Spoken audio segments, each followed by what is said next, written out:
Good day! Our topic for today is all about the African myth. The African myth you are about to read is a creation story from the Yoruba people of Nigeria. Like most creation stories, this myth narrates how the world began and the first people were created. As you read, find similarities between this creation story and the Judeo-Christian version or the combined form of Judaism and Christianity. But before we kick it, let's unlock new words. The Yoruba people and descendants are black people who occupies the southwestern area of Nigeria in Africa. The origin and existence of the Yoruba race can be traced to their ancient father named Oduduwa, who migrated from the ancient city of Mecca in Saudi Arabia. The Yoruba have traditionally been among the most skilled and productive craftsmen of Africa. They worked at such trades as blacksmithing, weaving, leatherworking, glassmaking, and ivory and wood carving.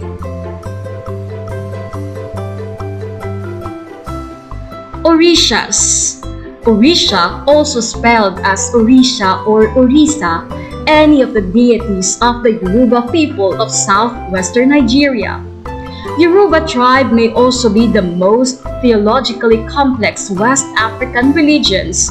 For example, it is estimated that the Yoruba have a pantheon of as many as 6,000 deities.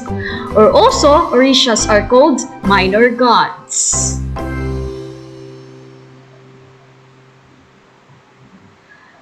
Baobab tree, considered as the African tree of life.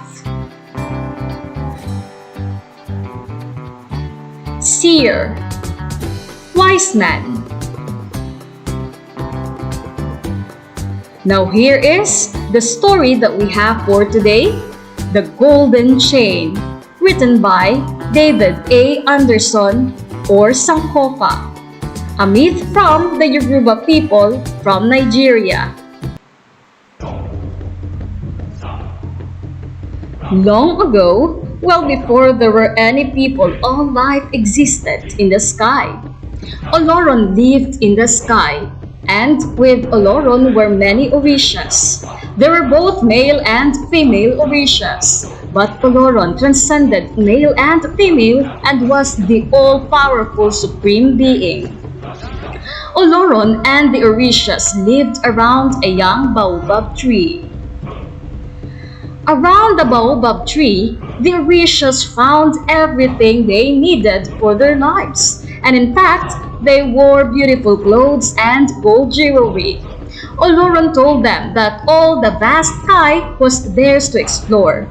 All the Orishas, save one, were content to stay near the baobab tree. Obatala was the curious Orisha who wasn't content to live blissfully by the baobab tree. Like all Orishas, he had certain powers and he wanted to put them to use. As he pondered what to do, he looked far down through the mists below the sky. As he looked and looked, he began to realize that there was a vast empty ocean below the mist. Obatala went to Oloron and asked Oloron to let him make something solid in the waters below.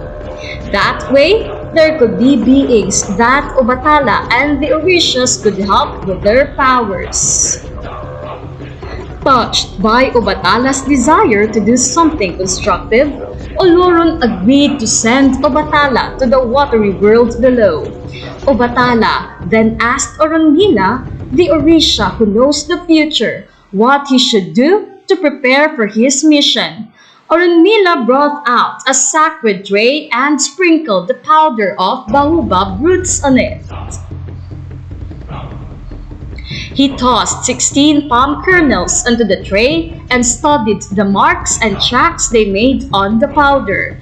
He did this 8 times, each time carefully observing the patterns. Finally, he told Obatala to prepare a chain of gold and to gather sand, palm nuts, and maize. He also told Obatala to get the sacred egg carrying the personalities of all the Orishas.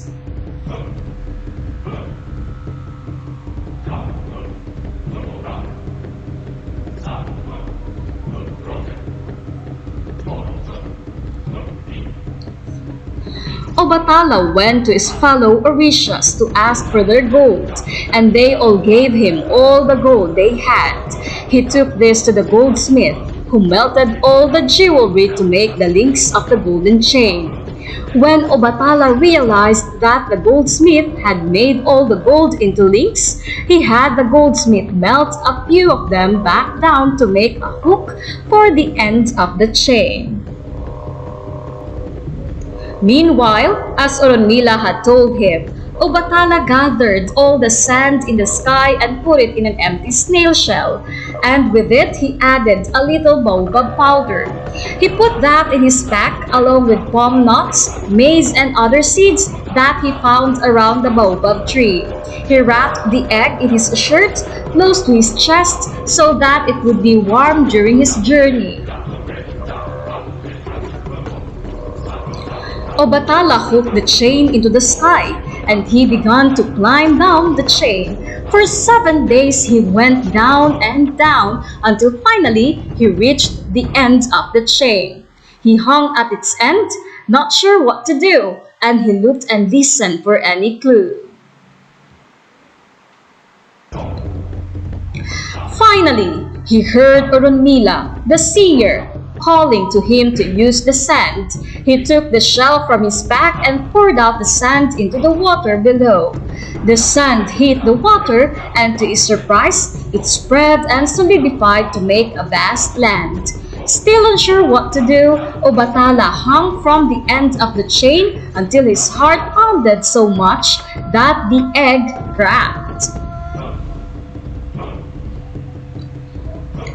From it flew Sangkopa, the bird bearing the spirits of all the Orishas. Like a storm, they blew the sand to make dunes and hills and lowlands, giving it character, just as the Orishas themselves have character. Finally, Obatala let go of the chain and dropped to this new land, which he called Ife, the place that divides the waters. Soon he began to explore this land, and as he did so, he scattered the seeds from his pack, and as he walked, the seeds began to grow behind him, so that the land turned green in his wake. After walking a long time, Obatala grew thirsty and stopped at a small pond. As he bent over the water, he saw his reflection and was pleased. He took some clay from the edge of the pond and began to mold it into the shape he had seen in the reflection. He finished that one and began another, and before long he had made many of these bodies from the dark earth at the pond's side. By then he was even thirstier than before, and he took juice from the newly grown palm trees, and it fermented into palm wine. He drank this and drank some more, and soon he was intoxicated. He returned to his work of making more forms from the edge of the pond. But now he wasn't careful and made some without eyes or some with misshapen limbs. He thought they all were beautiful, although later he realized that he had erred in drinking the wine and vowed to not do so again. Before long, Oloron dispatched Chameleon down the golden chains to check on Obatala's progress. Chameleon reported Obatala's disappointment at making figures that had form but no life. Gathering gases from the space beyond the sky, Oloron sparked the gases into an explosion that he shaped into a fireball. He sent that fireball to Ife, where it dried the lands that were still wet and began to bake the clay figures that Obatala had made. The fireball even set the earth to spinning, as it still does today. Oloron then blew his breath across Ife, and Obatala's figure slowly came to life as the first people of Ife. That's all for our today's topic. God bless you!